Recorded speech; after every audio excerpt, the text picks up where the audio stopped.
kami akan membentangkan mengenai pengguguran kata nama yang berfungsi sebagai inti dalam frasa nama.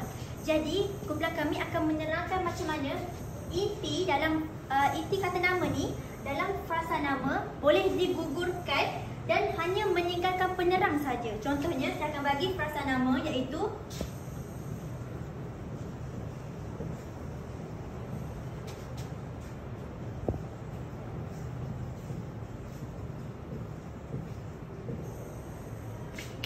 jadi dalam pekerjaan pesawah ni, pekerjaan ni berfungsi sebagai kata nama inti, manakala pesawah ni merupakan penerang.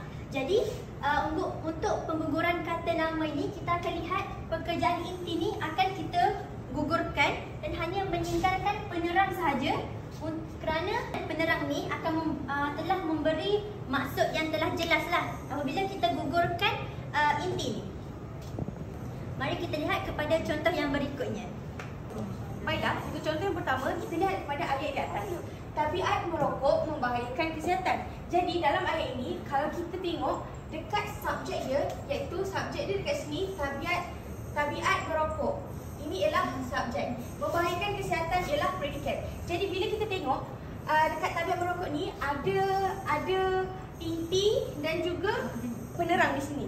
Jadi dalam tajuk ni kita akan menggugurkan inti dia dan hanya meninggalkan penerang. Jadi kalau kita nak masukkan dalam rajah pokok, iaitu kat sini subjek ni akan jadi frasa nama dan frasa nama ni akan terbagi kepada dua. Macam saya terangkan tadi, ada inti dan juga penerang, iaitu dari kategori kata kerja.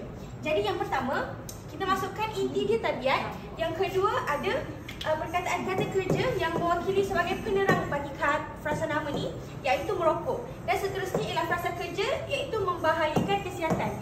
Jadi sebenarnya bila kita kata inti dalam frasa nama ni boleh dibuang, maksudnya tabiat ni boleh dibuang.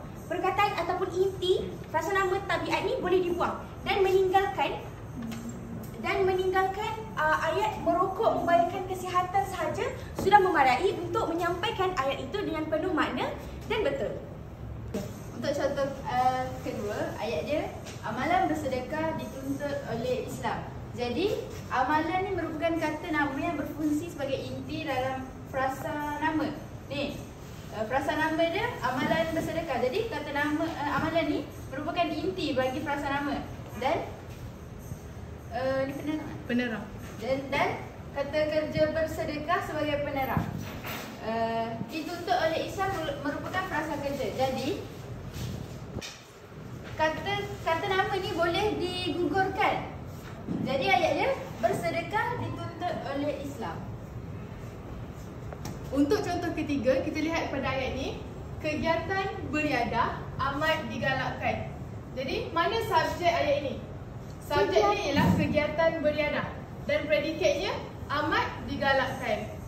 Jadi kita tengok dalam subjek, iaitu merupakan frasa nama, kegiatan beriadah. Kegiatan merupakan kata nama inti yang kita boleh gugurkan, dan beriadah merupakan kata kerja yang berfungsi sebagai penerang. Jadi dalam ayat ini kita boleh gugurkan kata nama yang berfungsi sebagai inti, dan ayat akhirnya menjadi beriadah amat digalakkan. Kenapa kata nama inti ini boleh digugurkan? Kerana kata kerja penerang sudah jelas dan ayat ini dah membawa maksud yang jelas dan dramatis.